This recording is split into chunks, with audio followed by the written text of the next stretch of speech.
I'm Erin Lucy, and welcome back to my channel. Today's video is going to be a book haul, and I have so many books here.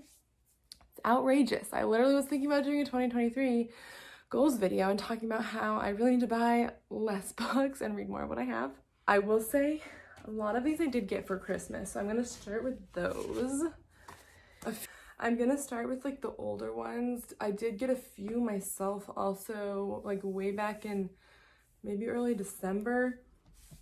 So we'll start with those. The first, God, I can't hold on to books right now. It was Crooked Kingdom, and I think I found this at the thrift shop. I should be able to tell. Yeah, I found this at the thrift shop when I was back home in Boulder around Christmas time, and it's just the one I'm missing. I'm gonna do, this year is my goal, to do like a reading of the Shadow and Bone trilogy and then Six of Crows and Crooked Kingdom, and I was missing this one. So yeah, Six of Crows is there. So yeah, not entirely sure when I'm gonna get to this, but definitely want to read that series this year. And I also got the Enchanted Sonata, which is a Nutcracker retelling that I found out about on Emmy's channel, and I'm very excited to read this. I'd hoped to read it over the holidays, but I just like did not have the best holiday reading month, to be honest. So I'm not sure if I'll read this winter, or I'll wait till next December. We'll see. And then what else? Oh, I also got the Brothers Karamazov.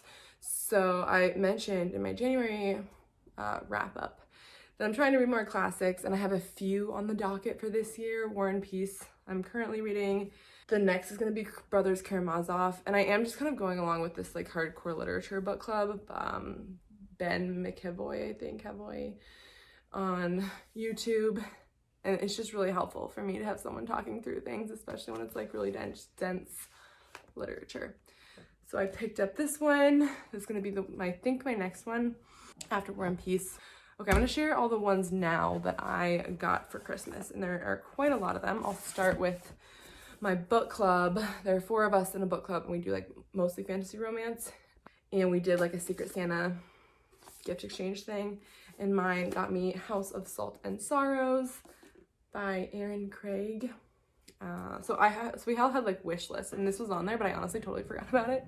It says, in a manor by the sea, 12 sisters are cursed. Leigh lives a sheltered life at Highmoor with her sisters.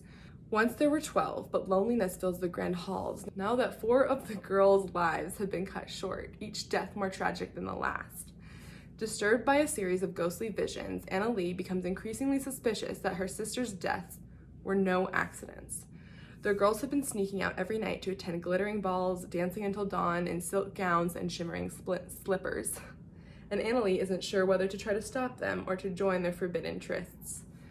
Because who or what are they really dancing with? When Leigh's involvement with a mysterious stranger who has secrets of his own intensifies, it's a race to unravel the darkness that has fallen over her family before it claims her next. So, House of Salt and Sorrow. So next, my partner's family, mostly his mom, got me 4 books, I think. And the first is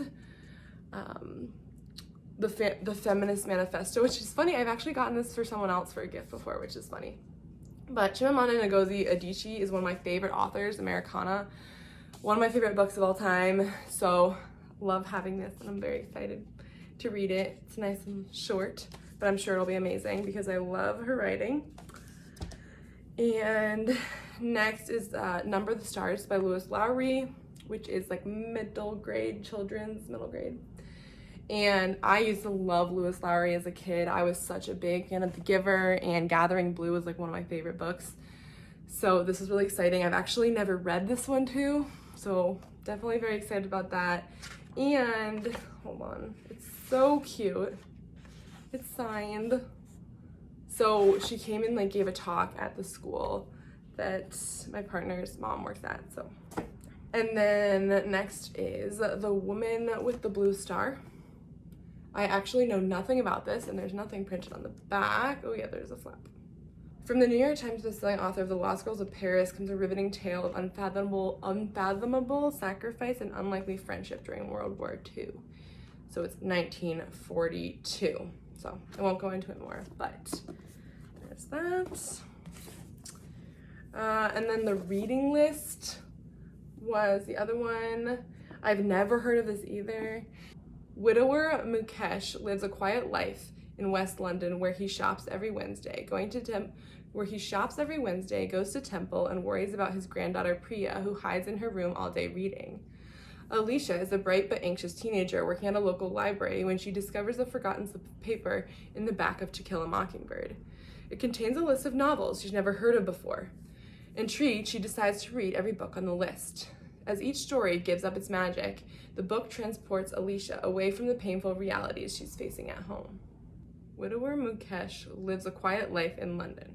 When Mukherjee arrives at the library, desperate to forge a connection with his bookworm granddaughter, Alicia wonders if the books might be a lifeline for him too. As the reading list begins to circulate in their community, new readers discover how fiction can illuminate so much about joy and sorrow and real life. Anyway, the reading list. Then the next three were from my sister. First one was Time as a Mother, which I have already read and absolutely loved. Ocean Vuong is one of my favorite authors. And this was his poetry collection that is autobiographical. So it was beautiful. His writing is just so gorgeous, lyrical, and also really hard-hitting. So a lot of his work is very emotional and darker. And my sister also got me 2 books by Jennifer Egan, and I asked for The Candy House, and I knew that this was technically the prequel, or it comes before it, but I wasn't sure you needed to read them together, and she asked if I would be interested in reading it. So she got me A Visit from the Goon Squad, which I do. It was the winner of a Pulitzer a couple years ago. Copyright 2010, so maybe it was 2010 was a Pulitzer. Anyway, I also don't really know much about this book. I thought it was about music, record executive. We'll see. Really no idea, no expectations. So Visit from a Goon Squad, and then The Candy House, which is the one that came out, I believe, last year. Yeah, 2022. And I don't even remember what interested me about this one. I feel like it felt kind of dystopian. It has to do with some technology. I'll read just one sentence. Within a decade, Bix's new technology, Own Your Consciousness, which allows you to access every memory you've ever had and to share your own memories in exchange for access to the memories of others, has seduced multitudes, but not everyone. It kind of felt like maybe Black Mirror-ish. Not sure, but I'm intrigued. And then the last one from Christmas was from my mom. She got me this book, The Song of the Cell by Siddhartha Mukherjee, who wrote The Gene. I have it somewhere. And I think he wrote The Emperor of All Maladies as well, I'm realizing. And this is his new book, just came out, An Exploration of Medicine and the New Human. So it looks very intriguing. It definitely, I think, is going to be dense.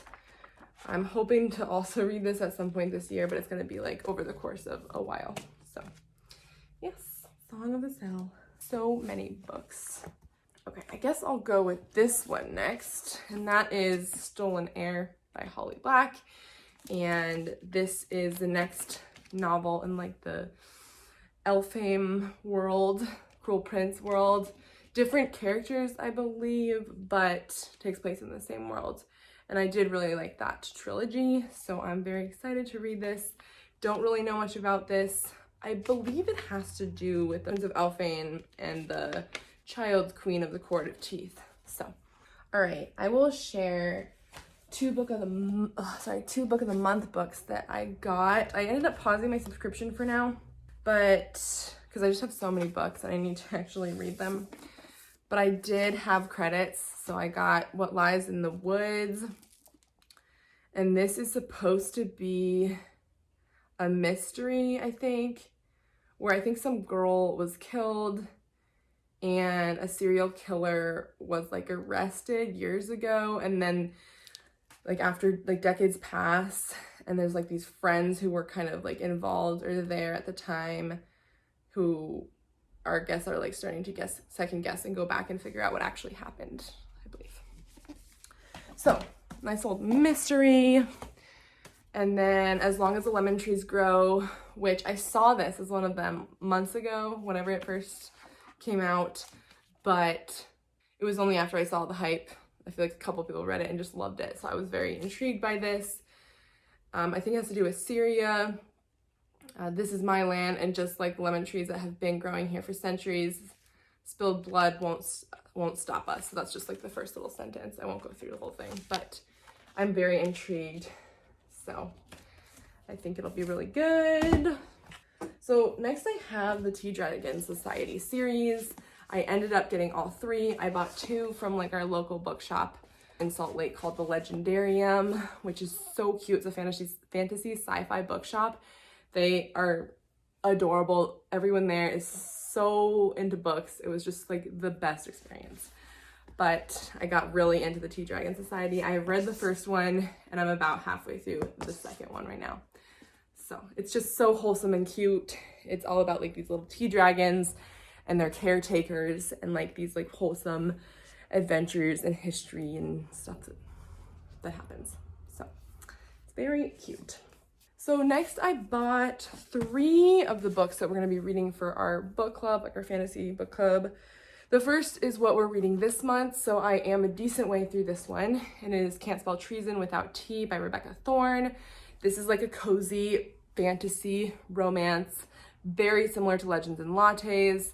It essentially opens with these 2 women who are in a relationship. One is a mage, she does magic and lives in a different part of the land.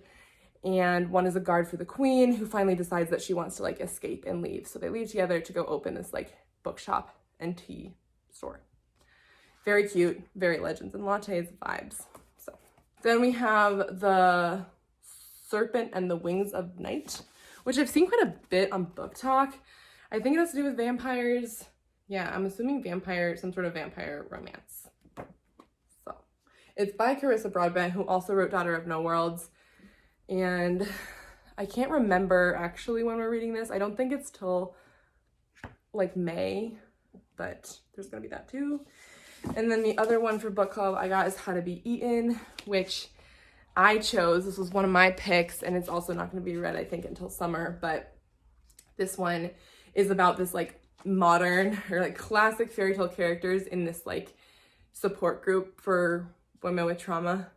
And I thought that was like really interesting. And that's something that always has intrigued me about fantasy worlds, is like, how do these people deal with all this trauma? So very curious about this one, How to Be Eaten. I have 2 more that were more recent purchases. Every Heart a Doorway by Shauna McGuire. And this was also from the Legendarium, the shop in Salt Lake I was talking about. And someone there just like randomly recommended it. Was like, you should read this book. You would like it. We were talking about A Psalm for the Wild Built. I think this is pretty different, but I just love that someone just like recommended a book. And so I was like, okay, I'm gonna try this out. Also really no idea what this is about, but I do know it's fantasy. Children have always disappeared under the right conditions, slipping through the shadows under a bed or in the back of a wardrobe, tumbling down rabbit holes and into old wells, and emerging somewhere else. The magical lands have little need for used up miracle children. Nancy tumbled once, but now she's back. The things she's experienced, they change a person. The children under Miss West's care understand all too well, and each of them is seeking a way back to their own fantasy world. But Nancy's arrival marks a change in the home.